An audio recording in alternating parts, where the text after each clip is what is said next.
Tonight, in the Prime Edition Bulletin, present the proposed annual budget for financial year 2022 in accordance to the Section 13 of the Public Finance Management Act rule. Skyrocketing prices of commodities will come to an end, Nabanja assures Ugandans. And we shall prosecute you, stakeholders warn manufacturers who produce counterfeits. This and much more at 9 p.m.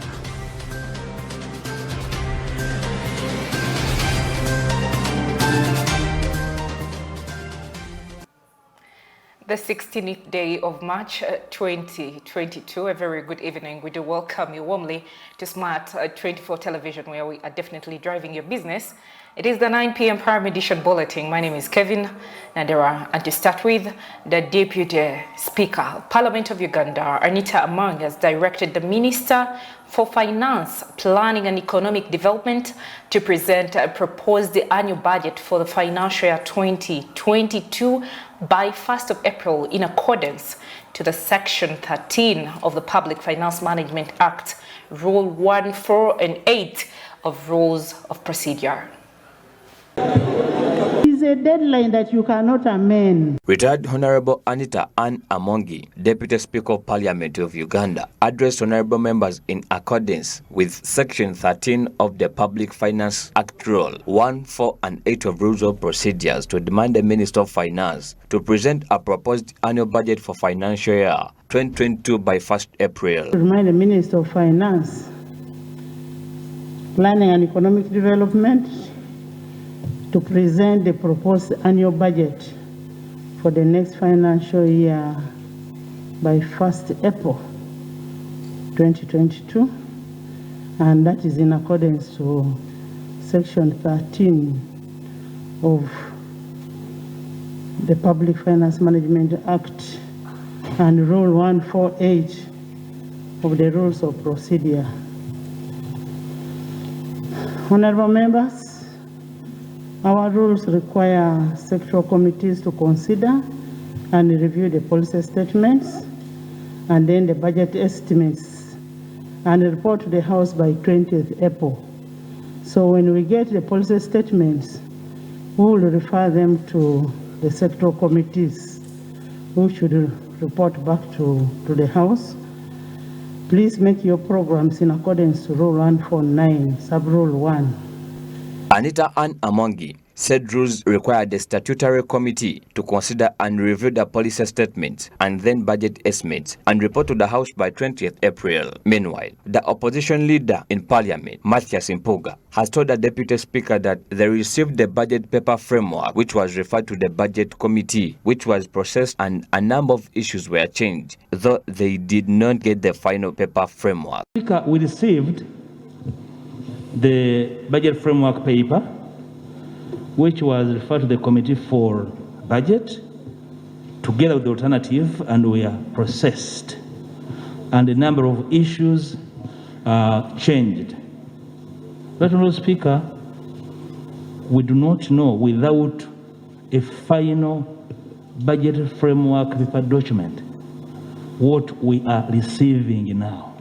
But, Honourable Speaker. 2, we received a charter of fiscal responsibility together with the alternative upon which the Committee for Budget reported, including multiple variations. We do not have the revised charter tabled and a revised BFP tabled. But, Honourable Speaker, what are the ministers laying without having the final documents tabled? Honourable Speaker, I envisage there is a very serious procedure flaw. I actually thought that today the Minister of Finance would seek space and lay those final documents before laying those the policy statements, Honourable Speaker. Now, as Ugandans continue lamenting of skyrocketing prices of commodities and household goods, the Prime Minister of Uganda, Right Honorable Robina Nabanja, has assured the general public that this is a global phenomenon and short-lived. She says that this will come to an end. Right Honorable Robina Nabanja assured the country that the skyrocketing prices of commodities will definitely go down. However, it is now a global phenomenon and short-lived. Why? Because those companies continue to produce, and when the global market is saturated, definitely the prices will come down. Nabanja also revealed that there are speculators, some people who hold on to items that have started releasing them slowly, which also affects people, hence high prices of commodities. The speculators, some people hold on the items they have and then start releasing them slowly.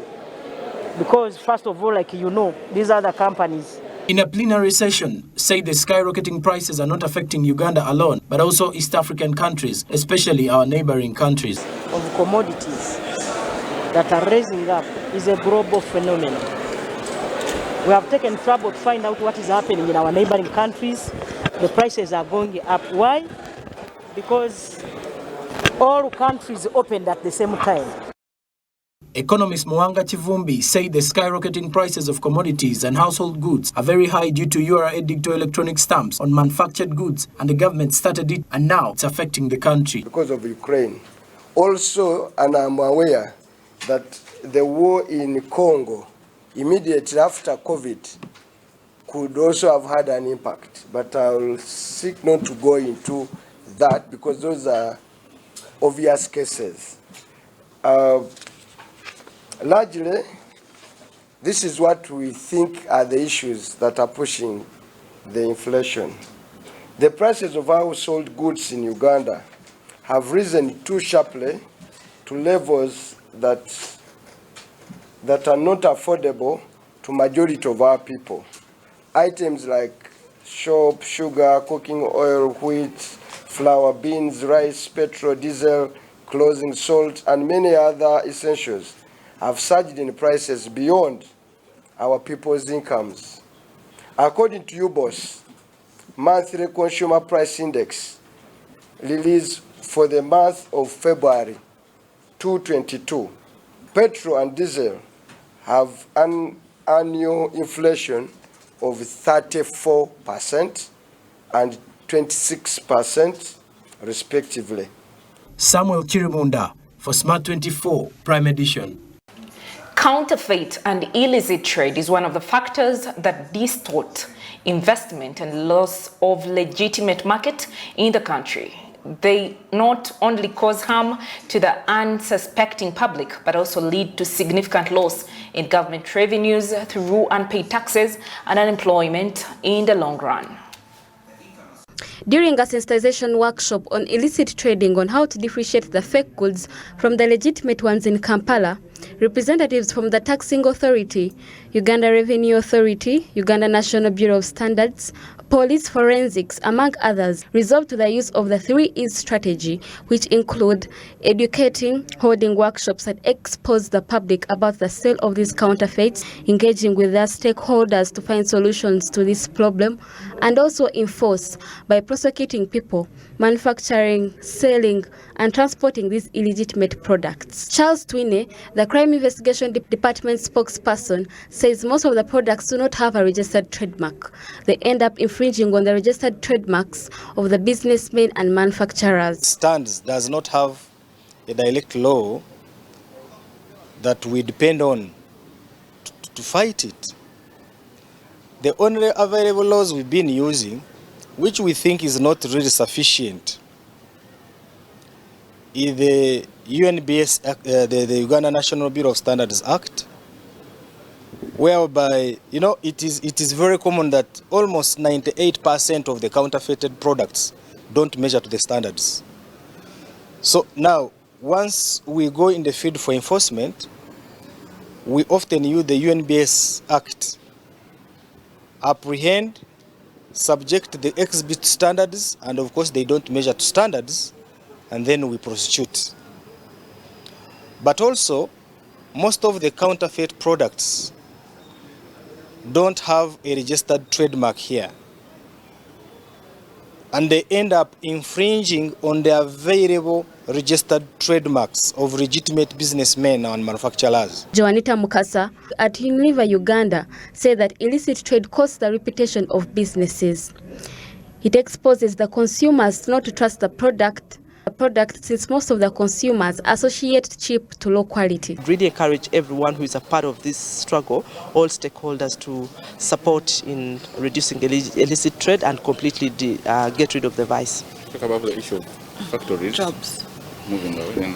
Yeah, so those who remember, we have lost factories here out of illicit trade because she adds that we are losing out as a country in terms of investment opportunities due to an increase of illicit trade. Trust is lost from a business perspective. People who would like to invest with us from a business perspective do not trust that they will be protected because of the illicit traders. So we need to ensure that illicit trade is completely deleted. Joseph Lubura, the brand protection manager at Uganda Breweries Limited, discloses that enabling law is important because it crowns the whole effort. Without it, lawbreakers would go scot-free, and the courts won't be able to give a punitive punishment. From the fact that many of the people will want to go for alternate goods that are probably cheaper. In most cases, those are the goods that are not genuine, and the fact that it is a very profitable trade, just like any crime. They don't pay taxes, they are not regulated, but they are earning. So anyone would want to join that trade to earn. So we are seeing it as an increase, and of course the other factors mentioned by the other players, the loopholes in the additional laws will require more engagement with the law enforcement agencies, and of course general awareness in the public to fight this vice. No, it's important because it supports all our efforts. If you don't have an enabling law, even the courts will not be able to give a punitive punishment. Lawbreakers will go scot-free. So an enabling law is crowns the whole effort. The sensitization campaign was organized by, among others, Uganda Breweries Limited, British American Tobacco, and Univa Uganda. Run and Ahab Smart 24 TV, Prime Edition. Now, Uganda exports its hydroelectricity power to Kenya, Tanzania, and Eastern DR Congo, but also is stretching to South Sudan. According to details from the central bank, the Uganda Electricity Transmission Company Limited was the overall best performing company in the country, where it earned 138 billion shillings from electricity exports in the year that ended January 2022, which is a 46% increase. Speaking to Smart 24 TV, Pamela Byoruganda, the Principal Corporate Communications and Public Affairs at the Uganda Electricity Transmission Company Limited, says that the increase was highly from the exports, but specifically attributed to the drought in the western part of Kenya. Depend a lot on hydropower, and because of the drought, most of those rivers and lakes that provide them hydropower kind of go down. The hydrology part of it, the water levels go down, mean they cannot generate as much as they need. So they called Uganda for support, and most of it we had to give them. So the biggest part of the increment in the percentage was what we gave to Kenya because of the drought. But we also sent to the Eastern DRC Congo, and we also sent to we share with Tanzania the part of Bukoba, Mutukula Bukoba feeds from Uganda. There is no grid in Tanzania that takes to Mutukula Bukoba. So that is where the export of the power goes. Mela further explains why it is good for power generated to be more than power consumed. Right now our generation capacity is at 1,346 megawatts. That is installed capacity. But that does not mean that all throughout the year that is what we have, because we also have what we call the small IPPs. Those are independent power producers who also depend on the weather. So during the drought season, you find a dam that's supposed to be giving us like 13 megawatts is only giving us like 7 megawatts. And you find like solar, if it is a rainy season, they cannot give you all the megawatts they're supposed to give you. But however, you find it is more advantageous to have more generation than the demand. That means you can easily catch up with the already generated power than having demand and having to load shed while you have to generate auxiliary dams.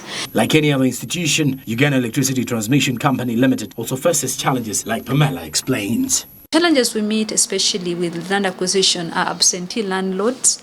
Then you find people who are disputing, of course, the values that you've given them. You find somebody because they've had in Kampala you compensated this much, or let's say in Nakasongola you compensated this much, in Bara you compensated this much. They also want the same amounts, not knowing every district have their own land their land values, especially. So you find people who are disputing the land values. Then you also find families that are disputing with each other. Some want to take this part, some want to take that part. So unless they can come to find an administrator, it also gives us a hard time to get through families. Now we get to the sports world. Uganda's middle distance runners Halima Nakai and Winnie Nanyondo have left for the World Athletics Indoor Championship in Belgrade, Serbia. Uganda's middle distance runners Halima Nakai and Winnie Nanyondo have left for the World Athletics Indoor Championship in Belgrade, Serbia. The 18th World Athletics Indoor Championships are scheduled to be held from 18th to 20th March 2022. Uganda will have 2 participants at the event as the country returns to the event for the first time since 2012 in Istanbul, Turkey. The duo of Nakai and Nanyondo have been training at Nambole for the event. Nakai will compete in 800 meters while Nanyondo will compete in 1,500 meters and will fancy their chances for a medal after failing to impress in the 2020 Tokyo Olympics in Japan. Nakai, a world champion, has had a strong start to the year 2022 after winning the 800 meters under 2 minutes at meeting del Euro of the World Athletics Indoor Tour 2022 held at Stade Covet Jesse Owens in France, crossing the line at 1 hour 59 minutes and 55 seconds, which was a world leading and a national record. She later finished second behind Jamaican Natoya Gole with a time of 1 hour 58 minutes and 58 seconds, which was a personal best and the national record. Nanyondo, who claimed the bronze in 800 meters recently, will face stiff competition from Ethiopian duo in the 1,500 meters field. The championships returns for the first time in 4 years after missing out the 2020 due to the pandemic.